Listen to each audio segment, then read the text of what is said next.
everybody, welcome back to my channel. My name is Jennifer and I am HIV positive. This is a channel about me living my life with HIV. I have something to read to you. This is from a group on Facebook of people who have HIV. Oh God, I just got one of those like shocking pains in my back.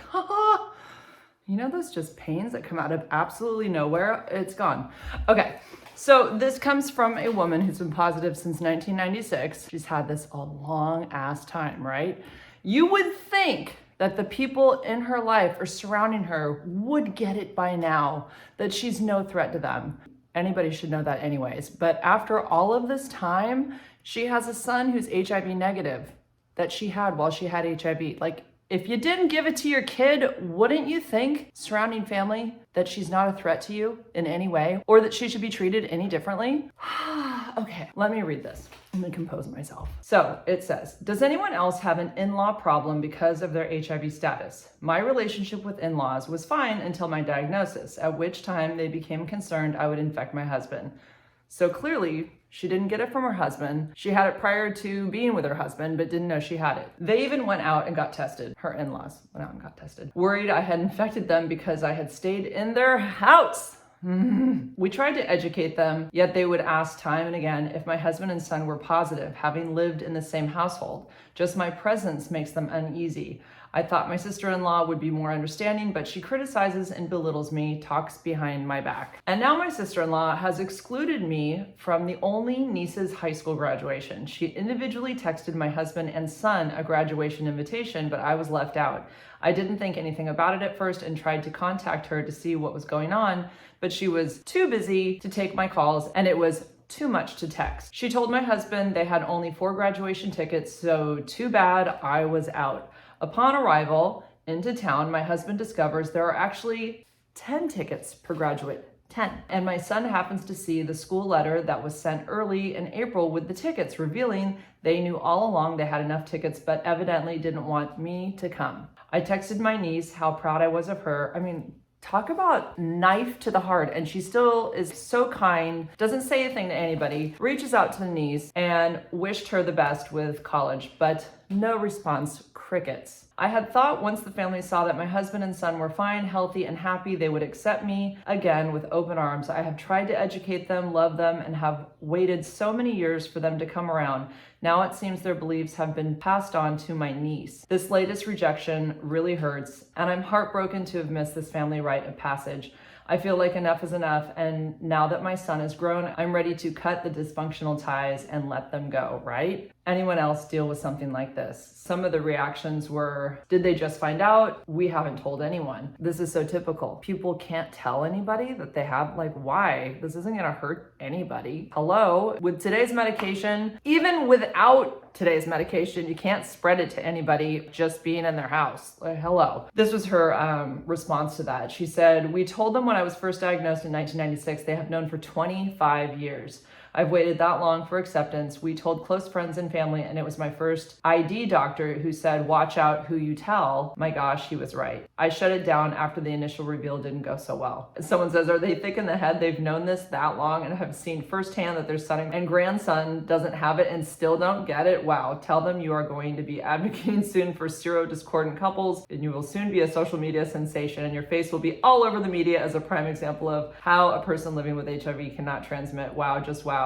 Hats off to you, girl, for hanging in there. I'm so sorry you were experiencing this. It is such a shame that people can still have their heads in the sand, but it reinforces what I keep saying. We need commercials. We need billboards. We do. We need help getting the word out to the general public, not just the LGBTQ community and AIDS service organizations. And she just put, ugh, my heart aches for you.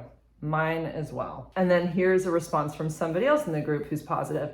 But how did they know? I believe it's better to keep your status confidential. There's too much misinformation. Try to talk to your husband. He must support you.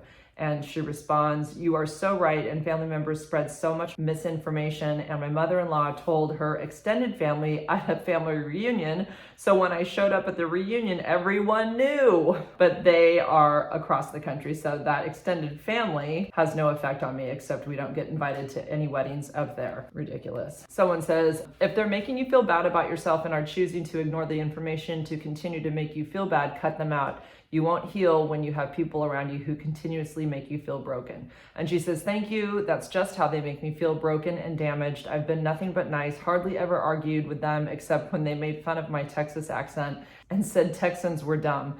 And then she put a laughing face. I thought I could educate them and show them I was worthy, but instead I just wind up feeling worse.